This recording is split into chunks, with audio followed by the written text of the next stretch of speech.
Hello everyone, welcome back to Geeks for Geeks. My name is Muskan Agarwal and I am here with another interview experience. And today we have a very special guest with us. So, before we start with the webinar, just confirm me in the comment section if I'm perfectly visible and audible so that there are no network glitches in this entire webinar. The entire webinar is going to be really helpful to all of you. So just give me a thumbs up and we'll wait for another 2 minutes maybe so that more people can join us, and then I'll add my guest to the stream.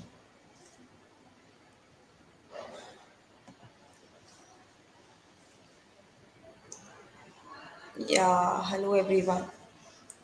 I can see a lot of people have already joined. So yeah, just give me a thumbs up and then I'll quickly add my guest.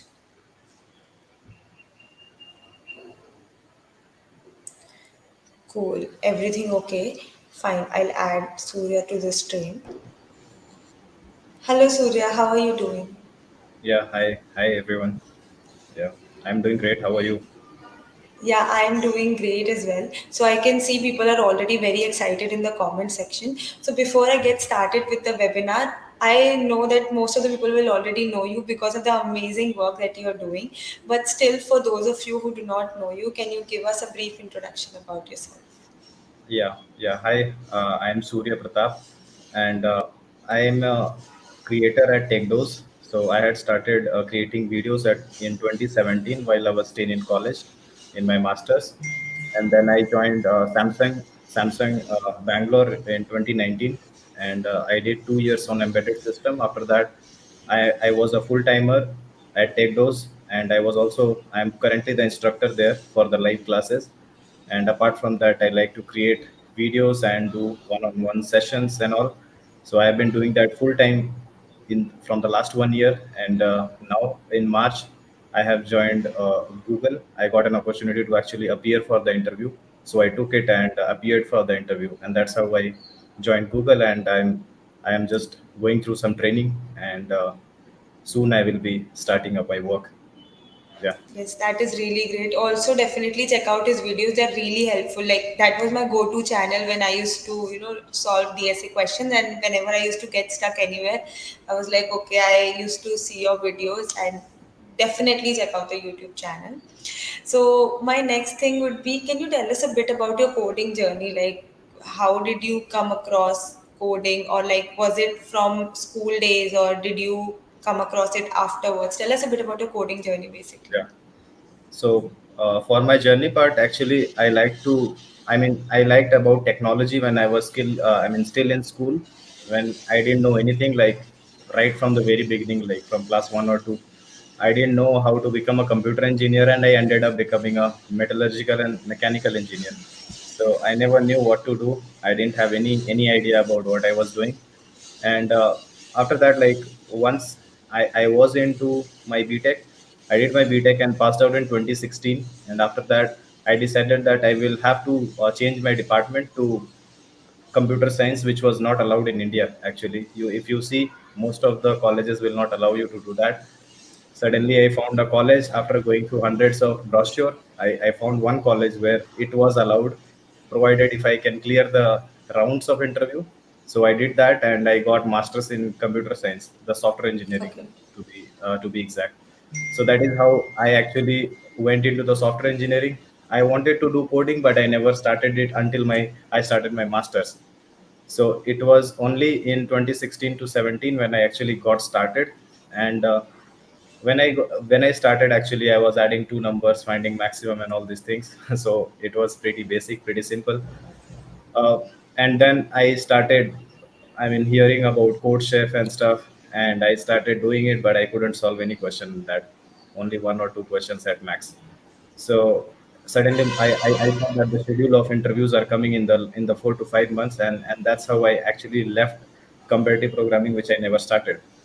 And right now as well, I have never started comparative programming. So people, I see that on LinkedIn, I have been seeing fights on comparative programming and all this. So yeah, I have not been commenting there, but if you personally believe me, you do not need any comparative programming to get any job.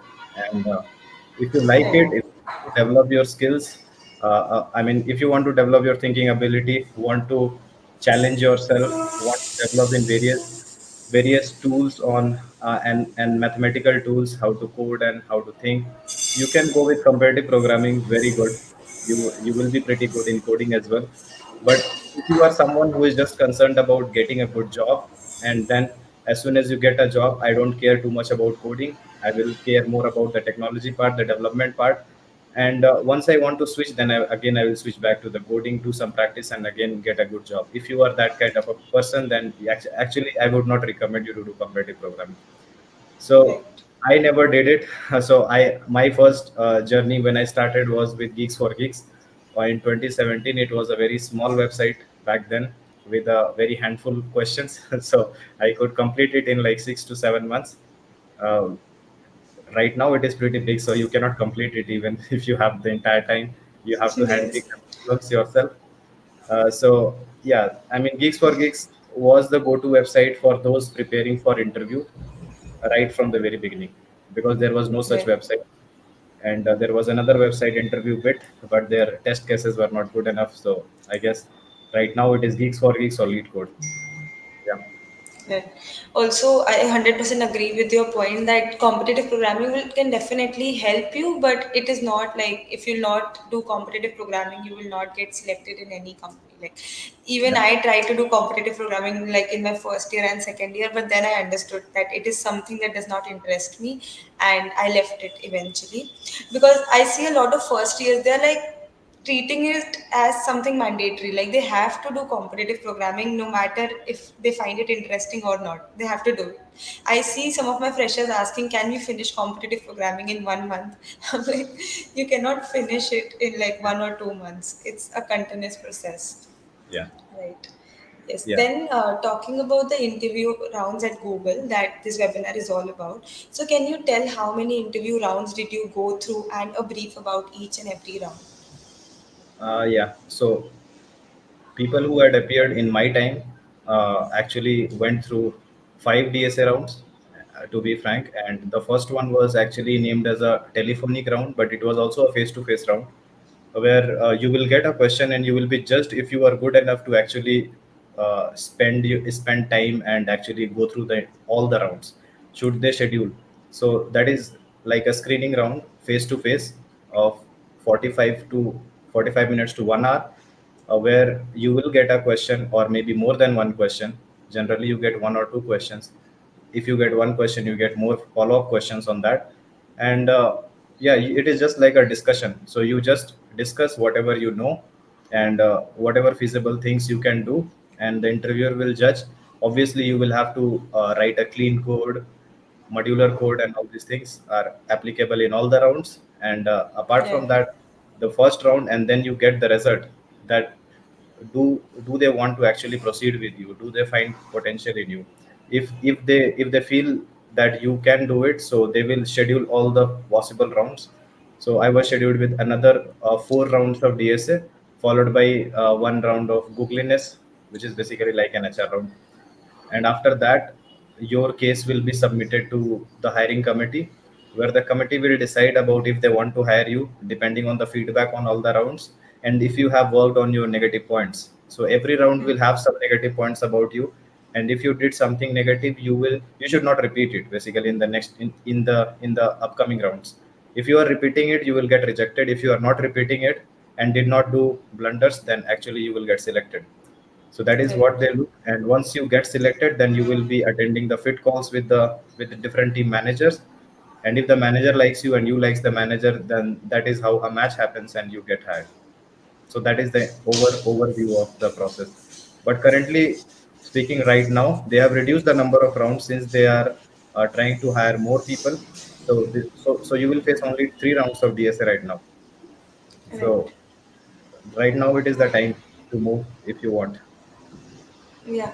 Also, like, what is the level of difficulty of the DSA questions if you have to rate it on easy, medium, hard, lead code Yeah. questions? Okay, I mean, the first round is generally medium to medium hard, and the questions, you should not expect the questions very straightforward like you do on lead code.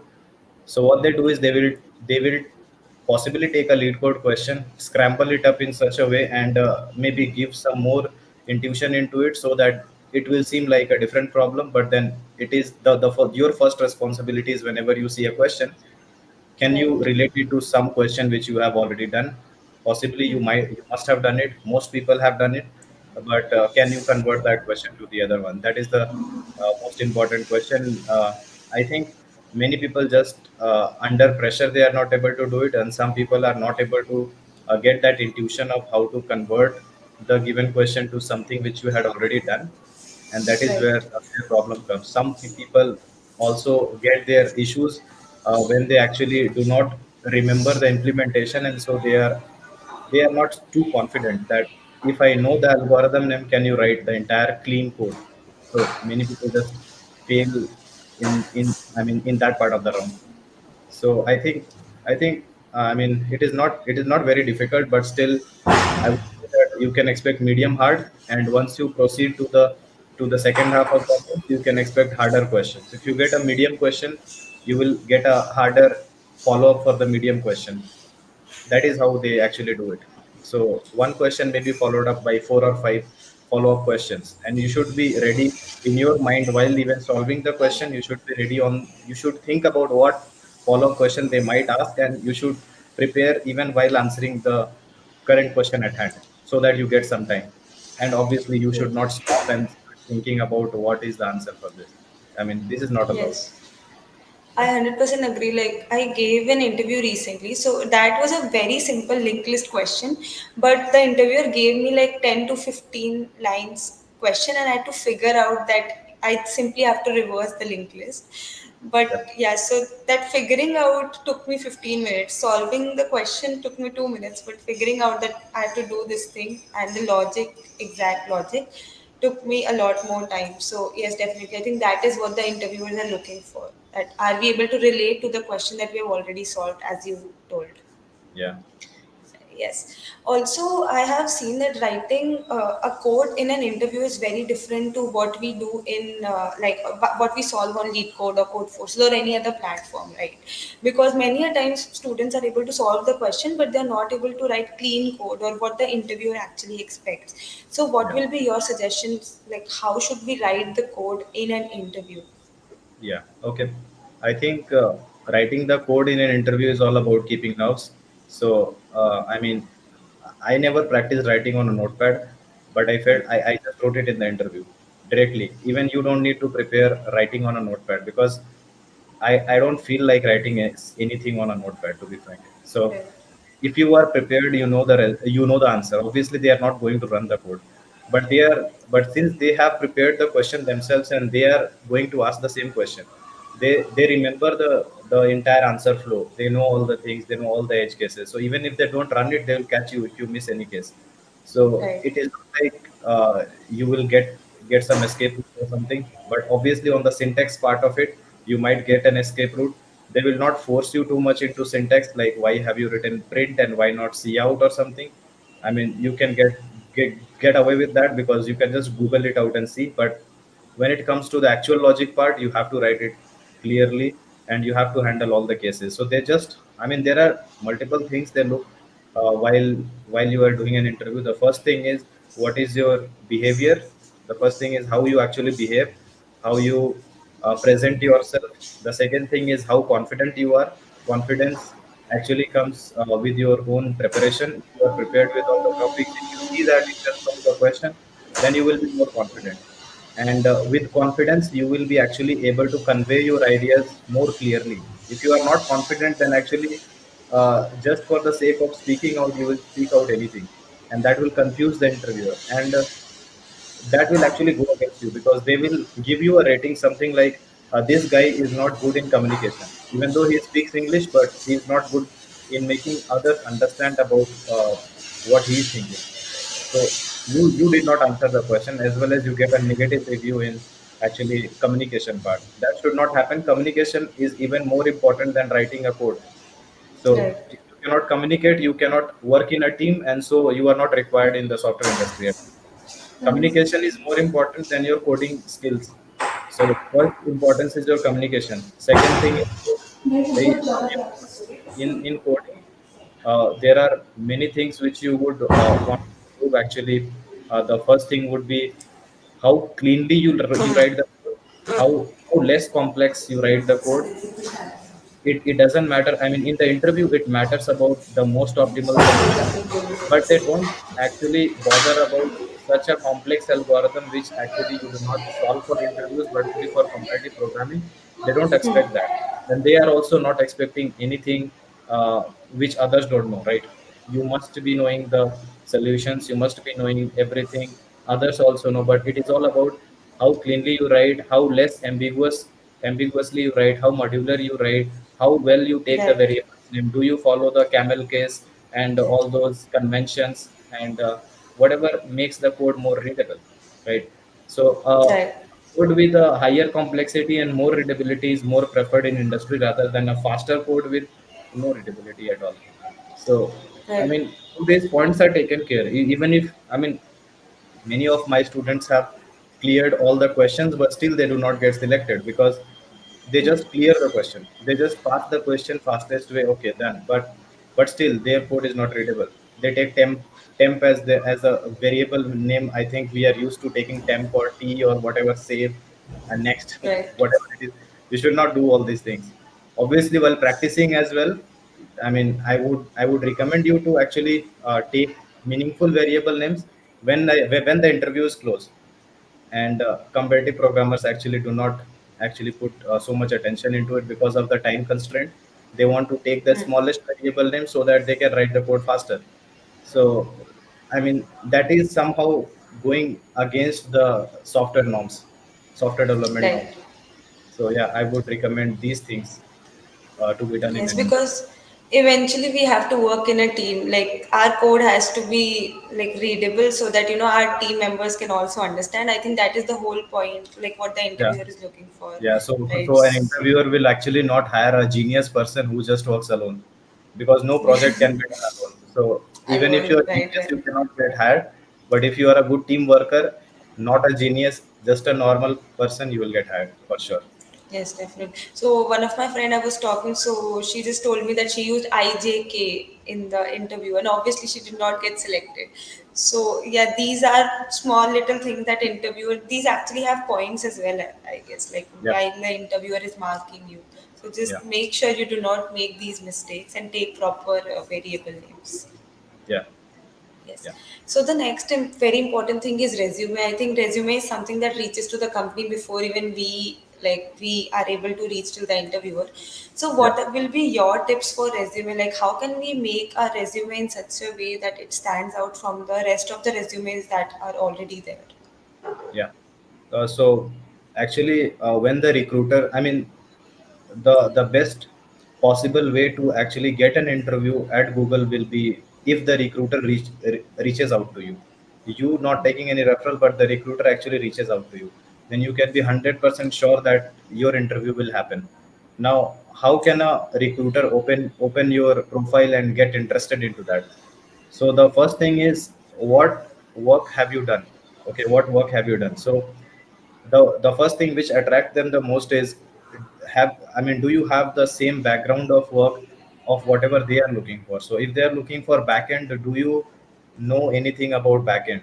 The second thing which interests the recruiter is which company you have worked for.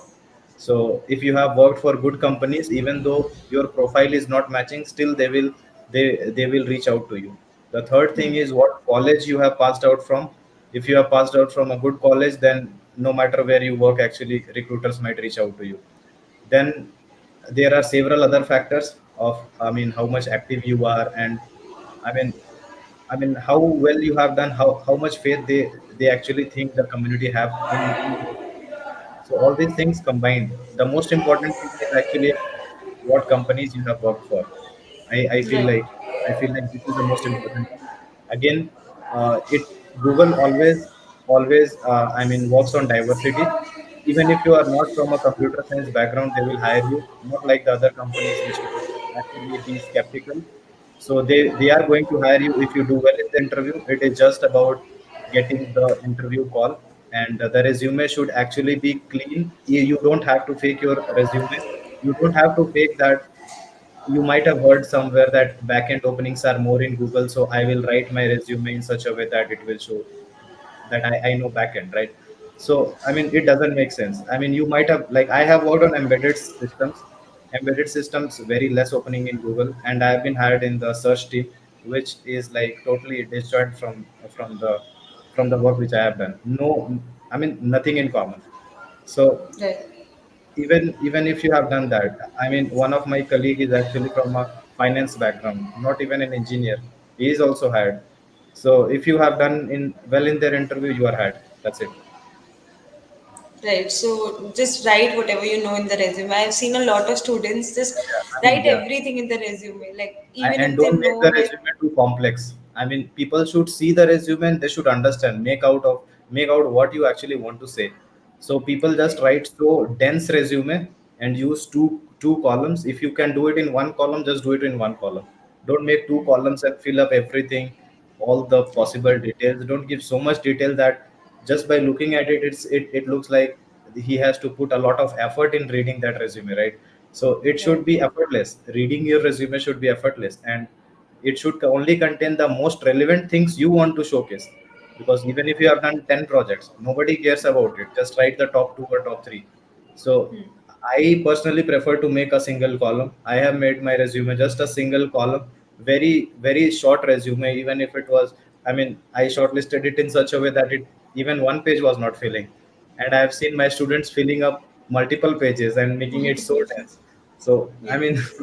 it is not required, to be frank. Yeah, I think making a resume is an art. Like what I do is I just get my resume reviewed from multiple people and then I get the feedback and improvise it like whatever feedback I am getting. So this is something that I follow and it has helped me a lot to curate my resume.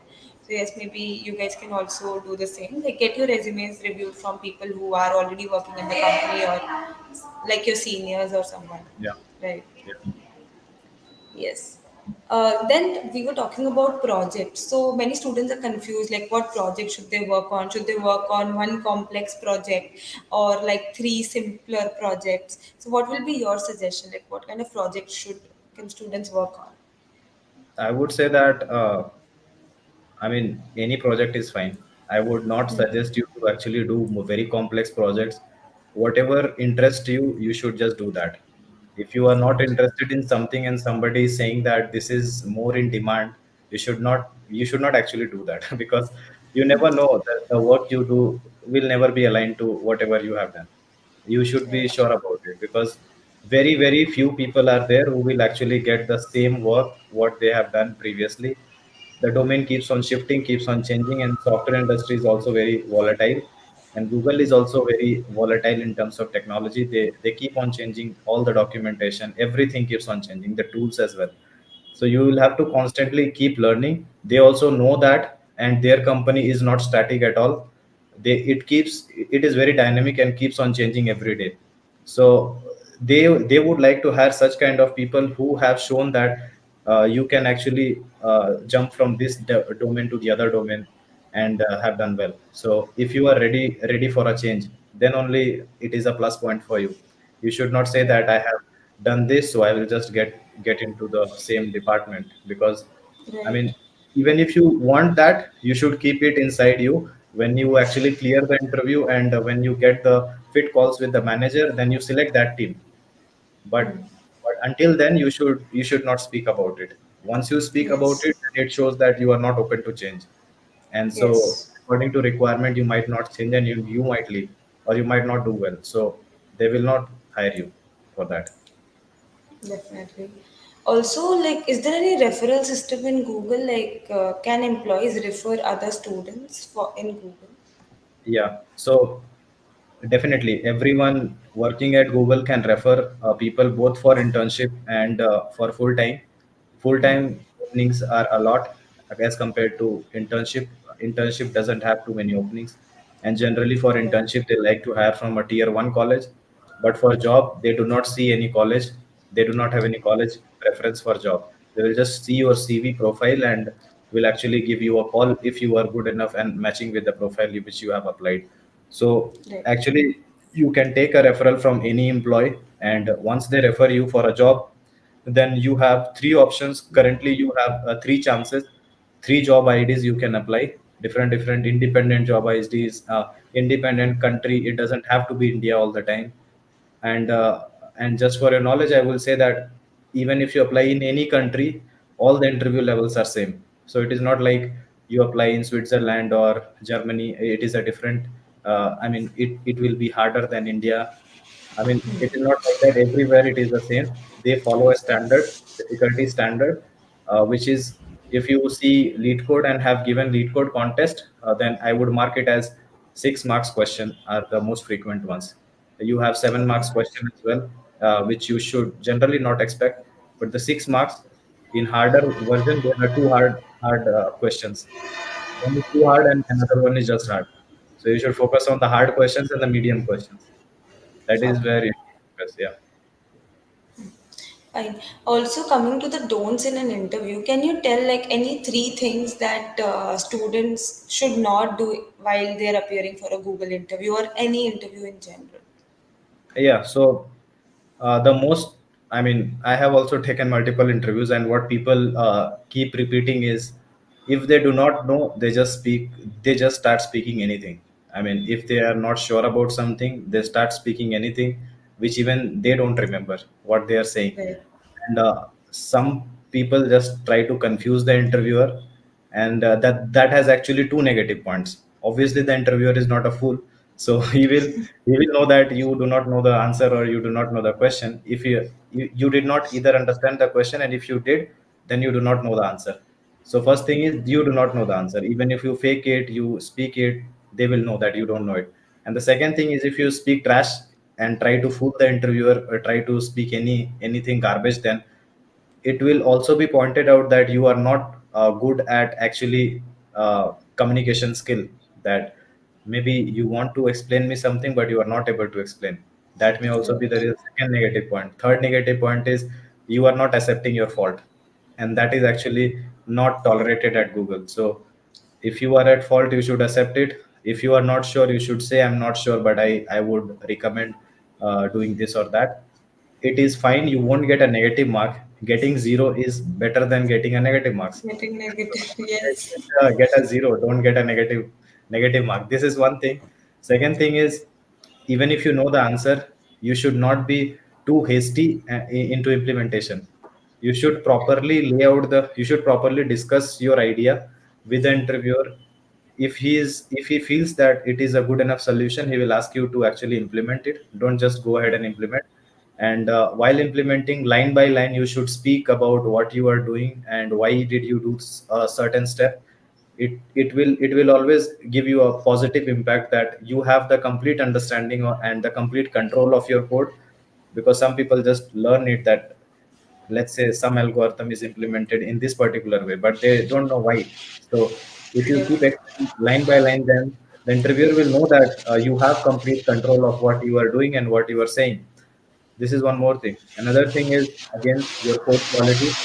In the code quality, you should make modular functions. Make different functions for different jobs. So you don't give multiple jobs to a single function. And whenever you see that, let's say a validity check has to be done for the boundary case of a matrix where you cannot go in all the four directions, then you can write a validity check function, and you can send your coordinate into that and return true or false, instead of writing a long check of, let's say, four conditions and also appending some more conditions. It will make it less readable.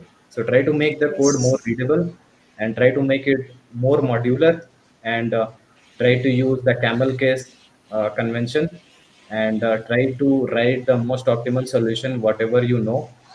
One more suggestion would be to, before appearing for a Google interview, you should go through their documentation.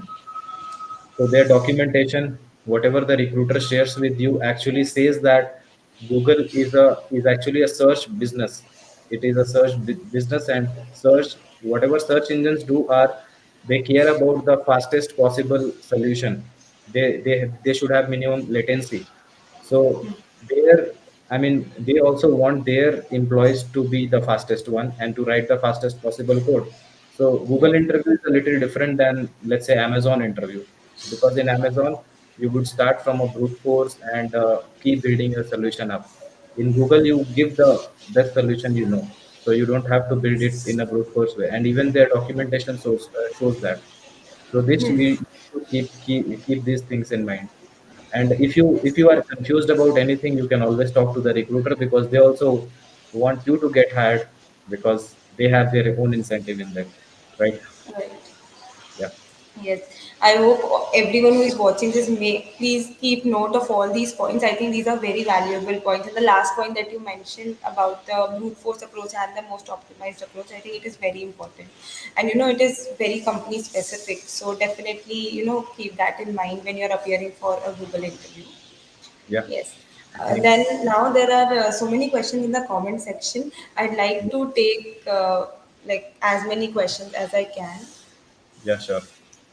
Right. Guys, maybe you can send your questions once again, because if you send the questions in the very beginning, I might miss your question. So please send your questions once again. I think one of them is confused about the system design round. So actually, Yeah, uh, around 3 to 4 years of experience, you do not need system design. As I said, you just need to clear the DSA round. That's it. right. Then Vaishali has asked, does gap year matter for full time? I think. Oh, gap year doesn't matter. I also have a gap year of 1 year after my BTech. So it doesn't matter. I have two years of gap. One for my personal reason, another year for just changing my department. That's it. So you have to be actually frank with whatever you have done. Don't lie anything. They will actually not bother about if you have given a gap or not given a gap, or what is your Right. age. They don't care about it. Okay. Then there's a question by Swarnadeep that what topic do they prefer more? I think he's asking TSA topics, if there are Yeah. any specific topics that are Yeah. asked more. So I would say the most asked topics are: one round you will get definitely on graph. Their favorite topic is graph. One round Yeah. on dynamic programming, and another round will be a mixed round. And that round will basically be on the selection algorithms like quick select, binary search, and combined with some greedy algorithms like sorting and stuff. All of these combined into a single round. So definitely graph and DP you cannot clear without doing graph and DP. Yes. Then this Prajesh is asked that what to say if he or she doesn't know the answer to a question, like straightforward no, or should he or she give it a try first and then just say, Oh, I don't yeah. know. So if you don't know, I don't think you will ever face this situation if you are prepared. So I would suggest that you prepare so well that actually you can speak out something. Even if you see some question which actually doesn't hit into your mind, what type of question is this? So actually you can discuss on the requirements of the question. You can discuss more on what this question wants. Try to give your own test cases to the interviewer, which will actually clarify the question. And if you have understood the question, still you can't do it, then actually, I mean, you should give it a try, because they will not change the question. So you can say that I do not have too much of idea into it, but again, I will try to. I mean, I will like to give my try. So you will try, and then he will also try to give you a little more hints once he knows that Right. you actually don't have idea about it. And if you can do it, it will be very positive for you. But if you can't do it, then anyway, you were actually not aware about that question. So in any Google round, if you can't do a question, you will be rejected for sure.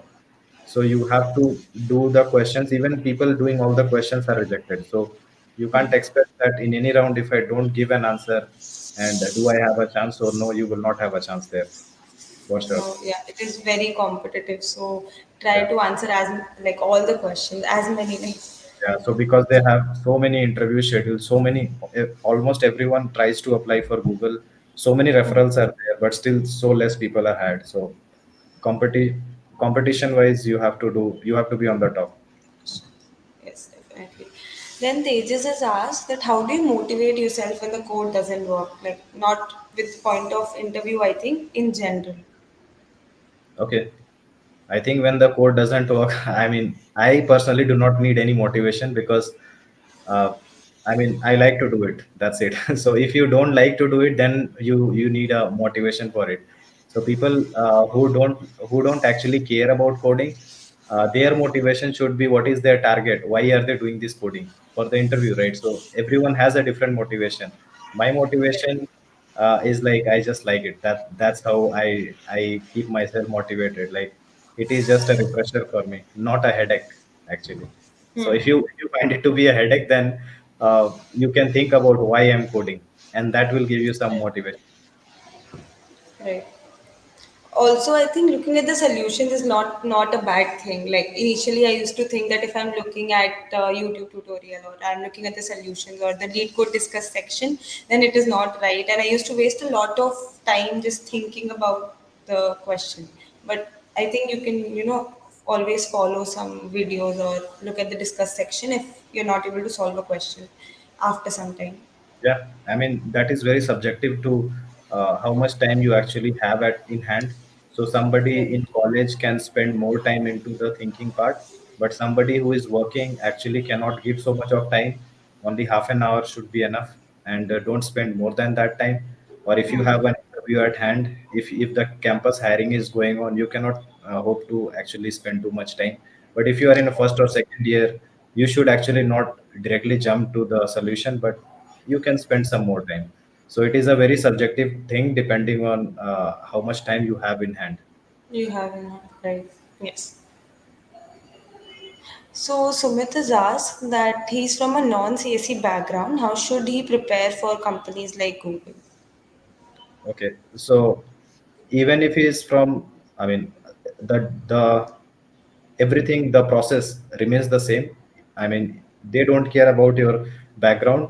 So I was also from a non-CSE background. So I guess you just prepare for your DSA if you are appearing for SD1 or SD2 roles.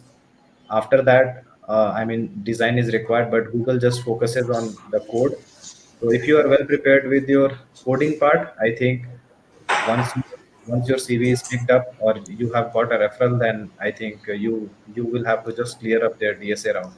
So no Right. specific preparation is required. Just like everyone on the CSE with a CSE background, you will be preparing the same thing, and no, and they will not actually ask some concepts, some oops concepts, or anything outside of DSA is not required for Google. Hmm. Right. I could see a lot of questions on this as well. Like, do we need to prepare for anything apart from DSA? So I think you answered it. Like, master DSA well, and I think you're good to go. Uh, from where we can apply Mansi's ask, like for the various openings that you mentioned. Oh, so you have to actually get a referral, because just by application your CV will not be picked up, because so many people have actually applied for Google through referral, that HRs are just busy with the referral, handling the referrals. There are too many referrals, and also HRs are like looking out for some experienced people. If you are experienced, you have a high chance. If you have less experience, then actually you will have to take a referral for sure. Or you can actually ping to a recruiter. Recruiters inboxes are also pretty much full with hundreds of pending messages, so they are not able to read it. I'm sure about that. So try to connect with an employee, because an employee referral will be a very easy one, and I think that is your best chance to actually get an interview scheduled. Right. Then Avinash has asked that is lead code sufficient for Google? Yes, I would say lead code is more than sufficient for any company. Even Right. even if you are a competitive programmer, you will come back to lead code before appearing for the interview, just to tune yourself with the type of questions they are asking, so that you Right. don't overkill the interview question. Because if you do an overkill again, you will get rejected. Because something which the interviewer is not expecting, if you answer that, you will not get selected for sure. Right. Okay, I think I tried to cover most of the questions. Okay, does the interviews? People are asking, do we get the feedback? Like, if we are rejected, do we get the feedback afterwards or no? Yeah, you get feedback after each round. So it is not like the other companies, you don't get a feedback. You always Right. get a feedback feedback. The recruiters are very humble, very good. So you can always call them, connect with them. They will always help you with what you should do, what you should not do, and how was your last interview. What do the interviewer think about you, and what is your negative point, what is your positive point, and where should you improve, what you should not repeat in the next round. Every feedback you will get after each round, so you can always Right. connect with the recruiter. Yeah. I think it is a very good point. Like we get a chance to improve ourselves and work on our weaknesses. And even if you're not getting a feedback directly, you can always reach out to the recruiter, as you already mentioned, by your own, and then you can ask for the feedback from him or her. Yeah. Yes. So talking about the projects, we have already discussed the projects. One second. Just one second. Yes, we have already discussed about the projects. Maybe you can watch the video afterwards. We discussed what project should we work on and like about those. Okay. Yes. Then Vardhaman has asked, is DSA most important to appear in any interview? Or like, should we prepare for anything apart from DSA as well? I think we discussed this also. Like as Yeah, you I think mentioned, that for it is very company specific. So for huh, Google, only DSA if you have less than 5 years experience and appearing till L4, then only DSA. If you appear anything above L4 and with experience 5+ years, then with the design as well. right. Also, people are asking how do we get referral? I think LinkedIn is the most appropriate answer. You can try reaching out to your seniors or LinkedIn, and from there you can get the If referral. you have someone you know already or some of your seniors, you will Right, have a best chance to actually get a referral. But I have seen that people generally do not reply to your queries. right, People are also not very active on LinkedIn, whoever works in Google. So you may have to reach out, let's say 30 to 50 people, and then you might get one referral. But before, I mean, people are just reluctant to refer. Even I am reluctant to refer because I have referred like 10 plus guys and nobody actually cleared. So it is a negative against my referring capability as well. So I cannot refer anybody whom I do not know, because right, if they have done well, like into my batches who have done well, I have referred them, but still they got out. But they had their chances. But somebody I do not know, whatever they have written in their CV, I do not know if it is 100% right, correct, or right, whatever or not. they are referring to is correct. So I mean, I would like to refer. Why not? Any employee would like to refer if you are good, because we also get our share if you crack it. So why not? I would like to refer. But if you have something to showcase like a good rating, that is where it helps. That if you have a good rating. Right, But if you know somebody, you do not require any rating, because I have referred my friends who do not have any rating. They do not have any chance of cracking it, but still they are my friends. So that's why I've referred them. So if you can just find somebody who is your friend or your senior, they will refer to you. But if you yes, are good in coding and you have something to showcase, then you can actually reach out. You can also reach out to me if you want. But yes. since I don't know you, I will judge you based on your rating, which I should not do actually, but still there Yes, has to be some because I think criteria. that is the only way you can tell with like how good a person is at coding, Yeah. right? Like there's no Yeah. other means, so that is the So yeah, only way you can judge. people who are doing comparative programming or doing lead code contest, they must be having some ratings to showcase. And Right, recruiter actually doesn't understand what ratings you have. They are generally from commerce background, non-technical background. Whatever you write, 5 star, 4 star, 3 star stuff in your LinkedIn doesn't matter. Nobody understand that. Those who hire do not understand. Those who don't hire, they understand. So I just ask these people, who are you showing off these ratings to? So actually, my recruiter who had come, she didn't understand what this 3 star, 4 star is, and does the most star means something else. So I told her that no, it is nothing. So I mean, people don't understand this, that the most yes, relevant thing why they are writing is to showcase the recruiter, but the recruiters are non-technical and they don't understand it. So only we are the guys who understands. So I mean, it is not helpful even if you write it.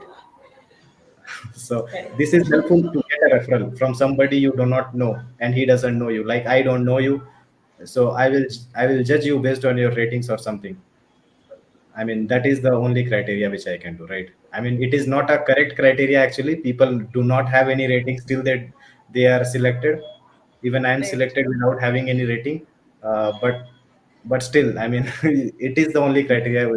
I mean, how I can judge you, right? Yeah, also people, if like they're asking if I don't do competitive programming, then what? Maybe you can share your lead code profile, like the questions you have solved and everything, and that's how people can know that Yeah, yeah, you're I good at think it.